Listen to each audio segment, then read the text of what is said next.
ਅਰਸ਼ਦ ਸਾਹਿਬ ਆ ਘੋਟਣਾ ਫੜਿਓ ਭਾਈ ਖਾਲਦ ਤੋਂ ਤੁਸੀਂ। ਭਾਈ ਖਾਲਦ ਸਲਾਮ ਅਲੈਕੁਮ। ਵਾਲੇਕੁਮ ਸਲਾਮ। ਇਹ ਦੱਸੋ ਜਿਹੜੀ ਤਮਾਕੂ ਦੀ ਪਨੀਰੀ ਹੈ ਕਦੋਂ ਬੀਜਣੀ ਚਾਹੀਦੀ ਹੈ? ਇਹ ਜੀ ਸਤੰਬਰ ਤੋਂ ਲੈ ਕੇ ਨਾ ਜੀ ਤੇ ਅਕਤੂਬਰ ਤੇ ਨਵੰਬਰ ਦੇ ਮਹੀਨੇ ਤੱਕ ਫਿਰ ਉੱਗਦੀ ਆ।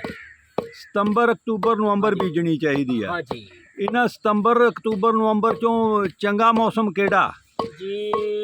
ਦਸੰਬਰ ਤੇ ਜਨਵਰੀ ਚ ਲੱਗੇ ਨਾ ਜੀ ਤਮਾਕੂ। ਹਾਂਜੀ ਇਹਦਾ ਮਤਲਬ ਸਤੰਬਰ ਅਕਤੂਬਰ ਚ ਲਾਣੀ ਚਾਹੀਦੀ ਹੈ। ਹਾਂਜੀ। ਅੱਛਾ, ਦਸੰਬਰ ਜਨਵਰੀ ਦੇ ਤਮਾਕੂ ਦਾ ਕੀ ਫਾਇਦਾ? ਉਹਦਾ ਜੀ ਫਾਇਦਾ ਆ, ਉਹ ਚੱਲਦਾ ਸਿਆਲ ਲੰਘ ਜਾਂਦਾ।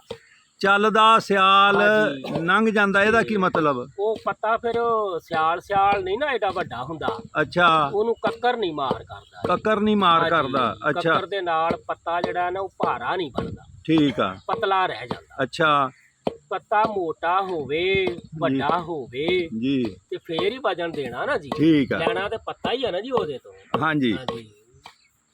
ਅੱਛਾ ਜੀ, ਉਹ ਮਤਲਬ ਜਿਹੜਾ ਦਸੰਬਰ ਤੱਕ ਤੰਬਾਕੂ ਲੱਗ ਜਾਏ, ਜਨਵਰੀ ਵੀ ਹੈ ਵਿੱਚ ਕਿ ਨਹੀਂ? ਹਾਂ, ਜਨਵਰੀ ਵੀ ਲੱਗ ਦਸੰਬਰ ਜਾਵੇ। ਜਨਵਰੀ ਚ ਖੇਤ ਚ ਮੁੰਤਕਲ ਹੋ ਜਵੇ, ਹਾਂਜੀ। ਉਹ ਤੰਬਾਕੂ ਜਿਹੜਾ ਆ ਉਹ ਬਚ ਜਾਂਦਾ ਸਭ ਤੋਂ ਅੱਛਾ ਉਹ ਹੁੰਦਾ। ਤੇ ਸਵਾਦ ਚ ਕੌੜਾ ਵੀ ਨਿਕਲਦਾ। ਕੌੜਾ ਨਿਕਲਦਾ ਜੀ, ਅੱਗੇ ਮੌਸਮ ਸਹੀ ਆ ਜਾਂਦਾ ਨਾ। ਅੱਛਾ, ਅੱਗੇ ਜੀ ਸਹੀ ਮੌਸਮ ਆ ਜਾਂਦਾ, ਉਹਦਾ ਬਰਦਾਸ਼ਤ ਦਾ ਜਿਹੜਾ ਇਹ ਤੰਬਾਕੂ ਦਾ ਜ਼ਿਆਦਾ ਚਾਂਸ ਆ ਜਿਹੜਾ ਤੁਸੀਂ ਦਸੰਬਰ ਜਨਵਰੀ ਨਵੰਬਰ ਦੇ ਵਿੱਚ ਮੁੰਤਕਲ ਕਰਦੇ ਆ, ਉਹ ਕੌੜਾ ਨਿਕਲਣ ਦਾ। ਮਈ ਚ ਆ ਜਾਂਦਾ ਨਾ, ਫਿਰ ਮਈ ਚ ਆ ਜਾਂਦਾ, ਮੌਸਮ ਸਾਫ ਸੁਥਰਾ ਹੋ ਜਾਂਦਾ ਜੀ। ਠੀਕ ਆ, ਹਾਂਜੀ। ਬਹੁਤ ਸ਼ੁਕਰੀਆ ਖਾਲਦ ਸਾਹਿਬ।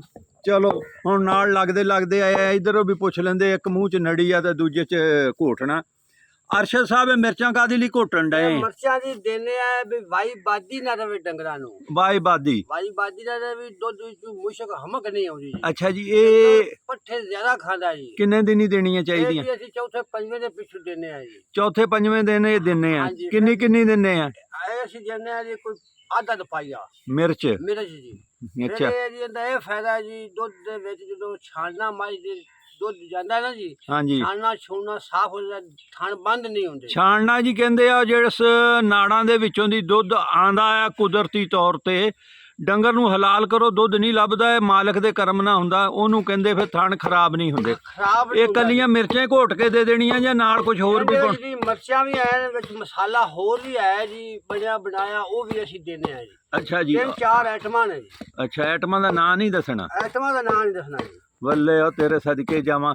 ਉਹ ਕੀ ਅਪਰਾਧ ਦੇ ਵਿੱਚ ਪਿਆ? ਇਹ ਪਰਾਤ ਮਸਾਲਾ ਹੈ ਜੀ। ਇਹ ਮਸਾਲਾ ਜੀ, ਲੂਣ ਆ ਵਿੱਚ, ਉਹ ਦੂਸਰੇ ਨੇ ਜੀ ਜੀਰੀ ਜਵੈਣ, 4-5 ਆਈਟਮਾਂ ਨੇ ਜੀ। ਆ ਜੀਰੀ ਜਵੈਣ ਤੁੰਮੇ। ਹੋਰ ਭਾਈ ਖਾਲ ਦਾ ਕੀ ਹੁੰਦਾ ਇਹਦੇ ਚ ਲੂਣ ਚ? ਹਾਂਜੀ। ਹਾਂਜੀ, ਪਨੀਰ ਡੋਡੀ ਵੀ ਹੁੰਦੀ ਆ ਜੀ। ਵਾਹ, ਆਹੀ ਕੁਛ ਹੀ ਆ ਜੀ, ਜਿਹੜੇ ਇਹਨੇ ਨਹੀਂ ਦੱਸਣੇ ਸੀ ਨਾ ਆਪੇ ਹੀ ਦੱਸ ਦਿੱਤੇ ਆ। ਬਹੁਤ ਬਹੁਤ ਸ਼ੁਕਰੀਆ ਜੀ। ਦੱਸਣੇ ਨਹੀਂ ਮੇਰੀ